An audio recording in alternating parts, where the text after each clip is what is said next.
What is your assessment about Dak Prescott, starting quarterback for the Dallas Cowboys? The one thing that you always hear about Dak is the intangible component of the quarterback position. Obviously, you've got to have the talent, to make all the throws, the athleticism to avoid the rush. But the one thing you hear about Dak, especially from the people, out at the Star where the Cowboys practice, is just the intangibles, the leadership, lead by example guy, first guy in, last guy out, just all that stuff. And those are the important things for me. So I think that that's why you've seen a guy who was taken where he was in the draft in the fourth round and had some things he had to work on. He will make himself the best he can possibly be, and that was one of the things that was Yeah.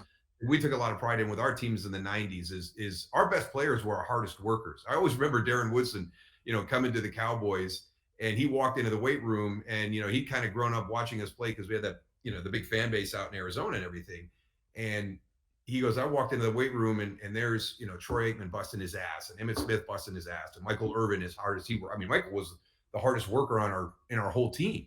And for Darren, it was like, whoa, so that's what it is. It's not just the talent. It's that work ethic, those intangibles. And I think that's one of the big things that Dak possesses. But I'd love to hear Witt because Witt was in the huddle with him, and I'd love to hear what he thinks Me about it. too. Yeah. Oh, I mean, you said it all there, Daryl. I mean, everything that kind of you guys thought on the outside, that's who he was on the inside. And early on, when he came in, he got an opportunity. The stage was never too big for him. Uh, Great competitor. Leadership came very natural to him, and he did all the things. It was easy for him to. It was a guy you respect, and you gravitate towards it. He can relate to so many different guys, and he works at it. He puts a lot of time into it, and then I think he just really improved. Like he had some deficiencies, like we all do, and I think he would have this kind of ability to have the self confidence to be self critical of himself and say, I got to improve at this, this, and this.